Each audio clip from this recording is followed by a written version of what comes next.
राजकारण, समाजकारण, कोकणातील प्रत्येक घडामोड. सिंधुदुर्ग 24 तास आता नव्या रूपात. सिंधुदुर्ग संवाद, ताज्या घडामोडींसाठी आताच सबस्क्राइब करा. सिंधुदुर्ग जिल्ह्यातील आंबा आणि काजू उत्पादक शेतकऱ्यांसाठी दिलासादायक बातमी आहे. फळ पीक विमा योजनेअंतर्गत सुमारे 35,000 शेतकऱ्यांच्या खात्यात 86 कोटी रुपयांची विमा भरपाई जमा होण्यास सुरुवात झाली आहे. पालकमंत्री नितेश राणे आणि खासदार नारायण राणे यांनी विमा कंपन्यांसोबत घेतलेल्या आढावा बैठकीमुळे ही भरपाई जुलै महिन्यातच मिळाल्याचा दावा भाजप नेते तथा माजी बँक अध्यक्ष सतीश सावंत यांनी केला आहे. यामुळे जिल्ह्यातील आंबा व काजू उत्पादक शेतकऱ्यांना मोठा आर्थिक दिलासा मिळणार आहे. 2026 मध्ये जी आंबा आणि काजू फळ पीक विमा योजना केंद्र आणि राज्य सरकारमार्फत जी राबवण्यात येते, त्यामध्ये 1 नोव्हेंबर 25 ते 30 नोव्हेंबर 25 ह्या कालावधीमध्ये आंबा आणि काजू ज्या ज्या शेतकऱ्यांनी विमा हप्ता भरलेला होता आणि साधारण 1 डिसेंबर ते 15 मे 2026 ह्या कालावधीमध्ये आंबा आणि काजूच्या त्या ज्या काही हवामान बदलाच्या जे काही बदल झाले त्याच्या आधारे सिंधुदुर्ग जिल्ह्यातील साधारण 35,000 शेतकऱ्यांना साधारण 86 कोटी रुपये आंबा काजू विम्याची रक्कम ही कालपासून जमा व्हायला सुरुवात झालेली आहे. मला वाटतं दरवर्षी रक्कम साधारण सप्टेंबर, ऑक्टोबर, नोव्हेंबरमध्ये येते. पण ह्या जिल्ह्याचे पालकमंत्री सन्माननीय नितेशजी राणे यांनी मे महिन्यामध्ये आंबा आणि काजू कंपनीची जी विमा कंपनी होती, ह्या विमा कंपनीची मीटिंग जिल्हाधिकारी कार्यालय सिंधुदुर्ग येथे त्यांनी आयोजित केलेली होते. त्यामध्ये त्यांनी सक्त सूचना दिलेल्या होत्या की जुलै महिन्याच्या आत ही विम्याची रक्कम कोणत्याही परिस्थितीत जमा झाली पाहिजे.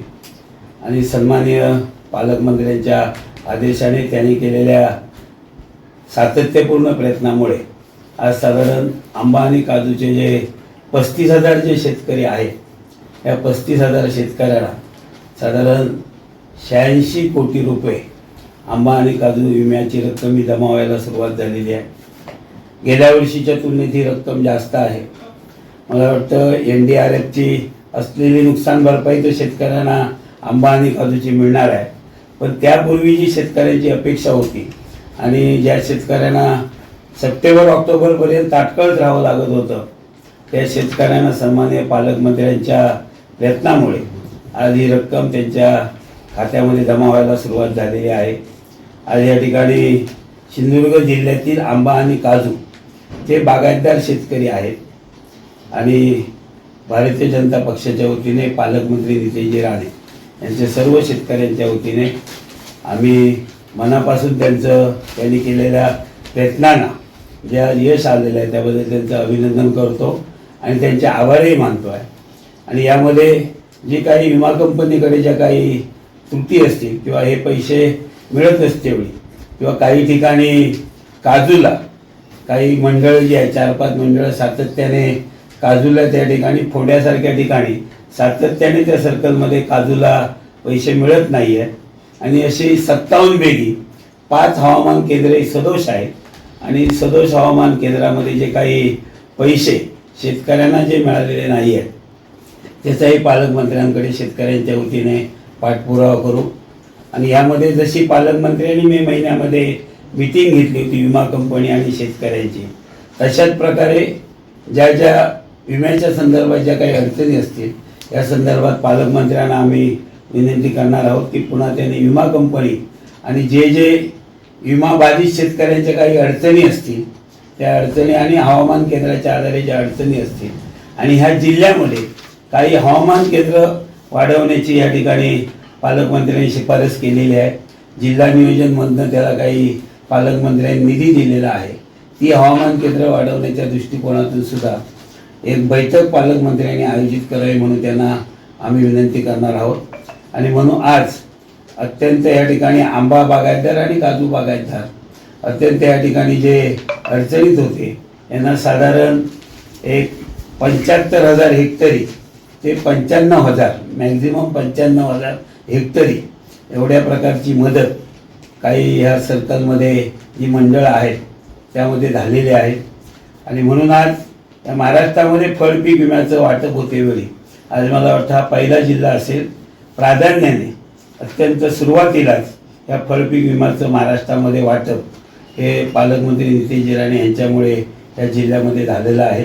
आणि म्हणून अशाच प्रकारचा त्यांनी पाठपुरावा ठेवल्यामुळे अधिकाऱ्यांना किंवा त्या विमा कंपनीच्या अधिकाऱ्यांनी सातत्याने त्यांनी आढावा घेतल्यामुळे ही विमा रक्कम मिळण्यामध्ये आज शेतकऱ्यांना मिळालेली आहे. हे त्यांच्या प्रयत्नामुळे सुलभ झालेले आहे. पुन्हा एकदा त्यांचं या ठिकाणी अभिनंदन आणि आभार मानतो आहे.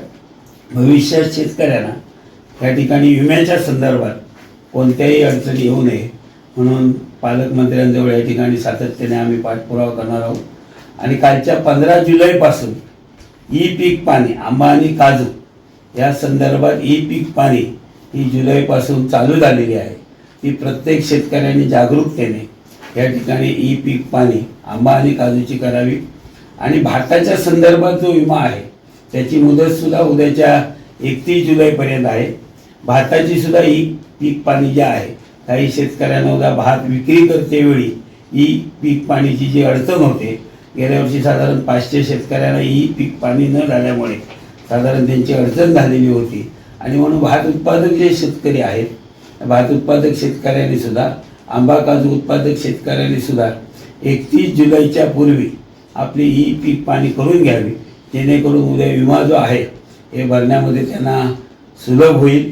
आणि म्हणून पुन्हा एकदा काही विमा कंपनीच्या जर काही याच्यामध्ये त्रुटी असतील त्यांनी सन्माननीय पालकमंत्री नितेश राणे यांचं जे कणकवलीचं जे कार्यालय आहे त्या कार्यालयामध्ये त्या ठिकाणी संपर्क करावा जेणेकरून त्या अडचणी त्यांना आपल्याला त्या ठिकाणी सोडवता येतील. आणि आंबा आणि काजू आज या ठिकाणी मला वाटतं आंबा आणि काजू विमा कंपनीची ही योजना चालू झाल्यापासून प्रथमच यावर्षी जुलैमध्ये ही भरपाई मिळण्याची ही पहिलीच वेळ आहे. त्याबद्दलही केंद्र राज्य शासन आणि पालकमंत्र्यांना धन्यवाद आम्ही देतो. सिंधुदुर्ग 24 तास आता नव्या रूपात. सिंधुदुर्ग संवाद ताज्या घडामोडींसाठी आताच सबस्क्राईब करा.